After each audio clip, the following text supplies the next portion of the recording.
ទន្ទឹមនឹងនេះខ្ញុំបាទសូមលើកយកឱកាសដ៏ថ្លៃថ្លានេះគោរពជម្រាបជូនអង្គសម័យប្រជុំរដ្ឋសភាទាំងមូលនៅសំណុំពរ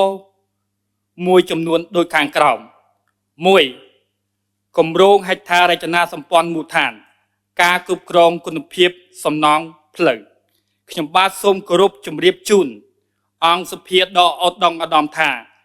មានការត្អូញត្អែពីបងប្អូនប្រជាពលរដ្ឋនៅមូលដ្ឋានអំពីបញ្ហានៃការធ្វើផ្លូវមិនជាប់លាប់ដែលពួកគាត់ហៅថាធ្វើឲ្យឆាប់ខូចនៅភូមិឃុំគឺជារឿងពិតដែលទាមទារឲ្យមានការត្រួតពិនិត្យនិងកែតម្រូវជាបន្ទាន់បញ្ហានេះមិនត្រឹមតែរំខានដល់ការធ្វើដំណើរនិងជីវភាពរស់នៅរបស់បងប្អូនប្រជាពលរដ្ឋប៉ុណ្ណោះទេប៉ុន្តែថែមទាំងត្រូវបានចាត់ទុកថាជាការចាយវាយខ្ជះខ្ជាយនិងធ្វើឲ្យខាត់បងថវិកាជាតិ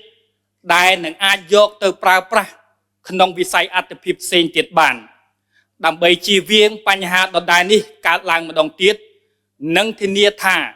ថវិកាជាតិត្រូវបានប្រើប្រាស់ប្រកបដោយប្រសិទ្ធភាពខ្ពស់បំផុតខ្ញុំបាទសូមសំណូមពរយ៉ាងទទូចដូចខាងក្រោម ក ពង្រឹងយន្តការត្រួតពិនិត្យគុណភាពសូមក្រសួងសេដ្ឋកិច្ចនិងហិរញ្ញវត្ថុដែលជាស្ថាប័នគ្រប់គ្រងថវិកាជាតិនិងអង្គការជំនាញពាក់ព័ន្ធទាំងអស់ជាពិសេសផ្នែកបច្ចេកទេសសំណង់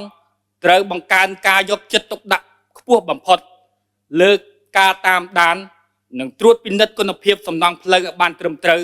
តាំងពីដំណាក់កាលចាប់ផ្ដើមរហូតដល់ដំណាក់កាលបញ្ចប់និងការថែទាំការត្រួតពិនិត្យត្រូវធ្វើឡើងយ៉ាងហ្មត់ចត់លើប្រភេទវត្ថុធាតុដើមដែលប្រើប្រាស់ស្របតាមបច្ចេកទេសកិច្ចសន្យាដោយគ្មានការធ្វើប្រហែសឬការសម្របសម្រួលគុណភាពណាឡើយ ខ តម្លាភាពនឹងការដាក់ទណ្ឌកម្មត្រូវមានយន្តការដើម្បីធានានៅតម្លាភាពក្នុងការអនុវត្តគម្រោងហេដ្ឋារចនាសម្ព័ន្ធក្នុងករណីដែលរកឃើញមានការសាងសង់ខុសបច្ចេកទេសឬខូចខាតឆាប់រហ័សដោយសារគុណភាពត្រូវមានវិធានការដាក់ទណ្ឌកម្មនិងទាមទារការទទួលខុសត្រូវទាំងក្រុមហ៊ុនសាងសង់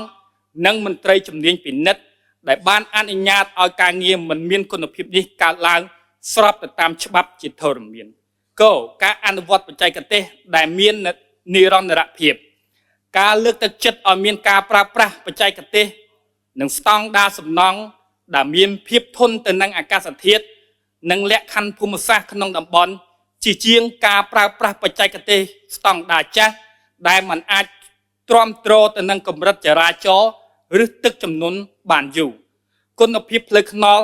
គឺជាមុខមាត់របស់ប្រទេសជាតិយើងនិងជាតម្រូវការជាក់ស្ដែងរបស់បងប្អូនប្រជាពលរដ្ឋការខាតបង់ថវិកាដោយសារតែការធ្វើផ្លូវឆាប់ខូចគឺជារឿងដែលมันអាចអត់ឱនបាន